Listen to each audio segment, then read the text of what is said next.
ಸಚಿನ್ ತೆಂಡೂಲ್ಕರ್.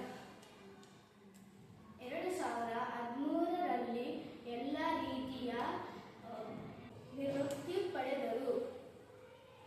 2014ರಲ್ಲಿ ಅವರಿಗೆ ಭಾರತ ರತ್ನ ಪ್ರಶಸ್ತಿ ನೀಡಲಾಯಿತು. ಧನ್ಯವಾದಗಳು. ಎಲ್ಲರಿಗೂ ಬೆಳಗಿನ ಶುಭೋದಯಗಳು. ನನ್ನ ಹೆಸರು ಸಂಸ್ಕೃತಿ. ನಾನು ಇವತ್ತು ಆರಿಸಿಕೊಂಡಿರುವ ವ್ಯಕ್ತಿ ಲತಾ ಮಂಗೇಶ್ಕರ್. ಲತಾ ಮಂಗೇಶ್ಕರ್ ಅವರು ಭಾರತದ ಸ್ವರ ಕೋಕಿಲೆ ಎಂದು ಪ್ರಸಿದ್ಧರಾಗಿದ್ದಾರೆ. ಇವರು ಸೆಪ್ಟೆಂಬರ್ 28, 1929ರಲ್ಲಿ ಇಂದೋರ್ನಲ್ಲಿ ಜನಿಸಿದರು. ಅವರನ್ನು ಭಾರತದ ಕೋಗಿಲೆ ಎಂದು ಕರೆಯಲಾಗುತ್ತಿತ್ತು. ಲತಾ ಮಂಗೇಶ್ಕರ್ ಅವರು 20ಕ್ಕೂ ಹೆಚ್ಚು ಭಾರತೀಯ ಭಾಷೆಗಳಲ್ಲಿ 12,000ಕ್ಕೂ ಹೆಚ್ಚು ಹಾಡುಗಳನ್ನು ಹಾಡಿದ್ದಾರೆ.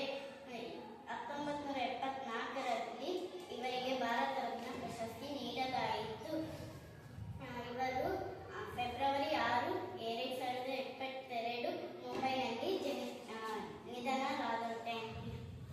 ಎಲ್ಲರಿಗೂ ಬೆಳಗಿನ ಶುಭೋದಯ. ನನ್ನ ಹೆಸರು ಸಾಮಿ. ನಾನು ಆರಿಸಿಕೊಂಡಿರುವ ವ್ಯಕ್ತಿ ಇಂದಿರಾ ಗಾಂಧಿ. ಇಂದಿರಾ ಗಾಂಧಿಯವರು ಭಾರತದ ಮೊದಲ ಮಹಿಳಾ ಪ್ರಧಾನಮಂತ್ರಿ ಆಗಿದ್ದರು. ಇವರನ್ನು ಭಾರತದ ಉಕ್ಕಿನ ಮಹಿಳೆ ಎಂದು ಕರೆಯಲಾಗುತ್ತದೆ. ಇವರು ನವೆಂಬರ್ 19, 1917ರಂದು ಉತ್ತರ ಪ್ರದೇಶದ ಅಲಹಾಬಾದ್ನಲ್ಲಿ ಜನಿಸಿದರು. ಇವರ ತಂದೆ ಹೆಸರು ಜವಾಹರ್ಲಾಲ್ ನೆಹರು ಹಾಗೂ ತಾಯಿ ಹೆಸರು ಕಮಲಾ ನೆಹರು. ಇವರಿಗೆ ಭಾರತ ರತ್ನ ಪ್ರಶಸ್ತಿ ನೀಡಿ ಗೌರವಿಸಲಾಗಿದೆ. ಇವರು ಅಕ್ಟೋಬರ್ 31, 1984ರಂದು ಮರಣ ಹೊಂದಿದರು. ಧನ್ಯವಾದಗಳು.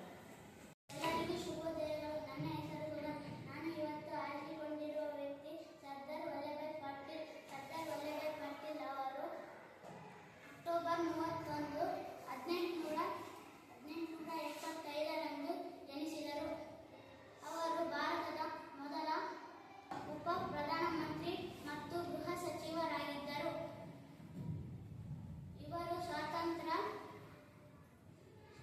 ಚಳವಳಿಯಲ್ಲಿ ಒಬ್ಬ ಪ್ರಮುಖ ನಾಯಕರಾಗಿದ್ದರು. ಅವರು ಭಾರತದ ಉಕ್ಕಿನ ಮನುಷ್ಯ ಎಂದು ಕರೆಯಲಾಗಿದೆ. ಇವರಿಗೆ 1991ರಲ್ಲಿ ಮರಣೋತ್ತರ ಭಾರತ ರತ್ನ ಪ್ರಶಸ್ತಿ ನೀಡಲಾಗಿದೆ. ಧನ್ಯವಾದಗಳು. ಎಲ್ಲರಿಗೂ ಬೆಳಗಿನ ಶುಭೋದಯ. ನನ್ನ ಹೆಸರು ಅಮೃತ. ನಾನು ಇವತ್ತು ಆರಿಸಿಕೊಂಡಿರುವ ವ್ಯಕ್ತಿ MS ಸುಬ್ಬಲಕ್ಷ್ಮಿ. MS ಸುಬ್ಬಲಕ್ಷ್ಮಿ ಅವರು ಕರ್ನಾಟಕ ಶಾಸ್ತ್ರೀಯ ಸಂಗೀತದ ಗಾಯಕರಾಗಿದ್ದರು. ಅವರು 1916ರಲ್ಲಿ ಮದುರೈನಲ್ಲಿ ಜನಿಸಿದ್ದರು.